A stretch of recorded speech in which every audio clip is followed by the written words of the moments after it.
বিশ্বের সবচেয়ে বেশি ষান্ডা পাওয়া যায় কোন দেশে? মূলত মরুভূমি প্রধান দেশ, যেমন মিশর, সুদান, আলজেরিয়া, মরক্কো, সৌদি আরব। আর এই প্রাণীর বৈজ্ঞানিক নাম হচ্ছে ইউরোম্যাস্টিক্স এবং এটি একটি সরীসৃপ প্রাণী। যদিও অধিকাংশ সরীসৃপ প্রাণী মাংসাশী হয়ে থাকে, তবে ষান্ডা মূলত নিরামিষভোজী প্রাণী। মধ্যপ্রাচ্য ছাড়াও পাকিস্তানের বেলুচিস্তান রাজ্য এবং ভারতের গুজরাট স্টেটেও ষান্ডার সন্ধান পাওয়া যায়। মধ্যপ্রাচ্যে ষান্ডা খাওয়ার ব্যাপক প্রচলন রয়েছে। ছোট্ট এই প্রাণীটিকে নিয়ে সোশ্যাল মিডিয়ায় এখন চলছে ব্যাপক আলোচনা। কপিলের ছেলের জন্য ষান্ডা খুঁজতে খুঁজতে বর্তমানে এই ষান্ডাকেই ফেসবুক সেলিব্রিটি বানিয়ে দেওয়া হয়েছে। ষান্ডা হলো আগামী মিডে গোত্রের অন্তর্ভুক্ত সরীসৃপ প্রজাতির প্রাণী। বাংলাদেশ সহ দক্ষিণ এশিয়ার বিভিন্ন অঞ্চলে এদের দেখতে পাওয়া যায়। তবে ইদানিং সোশ্যাল মিডিয়ায় আরবদের যে প্রাণীটি খাওয়ার ভিডিও ভাইরাল হয়েছে সেগুলো মূলত দব। দবকে অনেকেই ষান্ডা কিংবা গুইসাপের সাথে গুলিয়ে ফেললেও সেটি সম্পূর্ণ ভিন্ন প্রাণী। ষান্ডা পোকামাকড় ও অন্যান্য ছোট প্রাণী যেমন টিকটিকিও খায়। এদের লেজ মোটা ও কাটার মতো খাদযুক্ত। ষান্ডার আকার ছোট হলেও দেখতে হুবহু গুইসাপের মতো। আরব অঞ্চলে ষান্ডা পাওয়া যায় না এবং এটি তারা খায়ও না। দব আকারে ছোট, এটি সাধারণত 90 সেন্টিমিটারের বেশি লম্বা হয়। এর লেজ মসৃণ, দেখতে সাপের লেজের মতো। এরা মরুভূমিতে বাস করে এবং পানির ধারে কাছেও যায় না।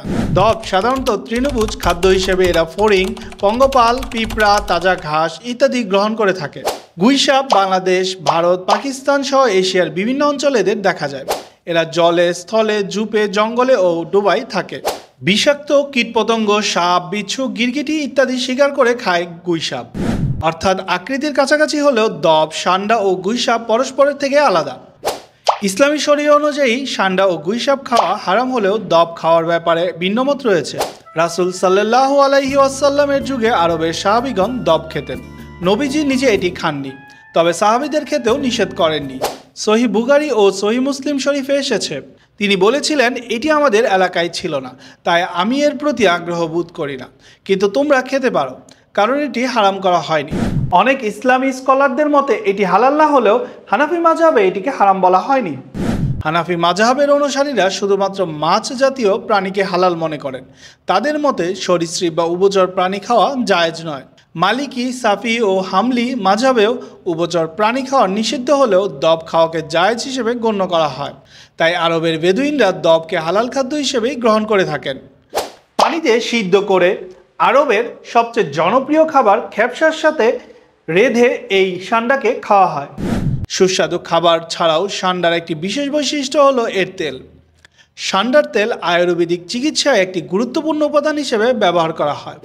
বলা হয়ে থাকে এই তেল পুরুষদের যৌন সমস্যা সমাধানে ও সক্ষমতা বৃদ্ধিতে বেশ কার্যকরী। এছাড়া দেহের ব্যথা উপশম করতেও এই তেল মালিশ করা হয়ে থাকে। কিন্তু এর বৈজ্ঞানিক কোনো ভিত্তি বা প্রমাণ নেই। তবে মনে রাখতে হবে, বাংলাদেশে কিন্তু এই মরুভূমির দব পাওয়া যায় না। তবে মনে রাখতে হবে, বাংলাদেশে কিন্তু সৌদি আরবের এই দব পাওয়া যায় না। তাই কারো যদি ষান্ডার বিরিয়ানি খাওয়ার বা দবের বিরিয়ানি খাওয়ার ইচ্ছে হয়ে থাকে, সেটা না খেয়ে মুরগির বিরিয়ানি রেঁধে খেয়ে ফেলুন। তো আজকের এই ভিডিওটি ভালো লাগলে অবশ্যই চ্যানেলটি সাবস্ক্রাইব করার অনুরোধ থাকবে। একটা কমেন্ট করে যাবেন এবং আপনার মতামত শেয়ার করবেন। তো দেখা হচ্ছে নতুন কোনো ভিডিওতে। সে পর্যন্ত সকলেই ভালো থাকুন, সুস্থ থাকুন। আল্লাহ হাফেজ।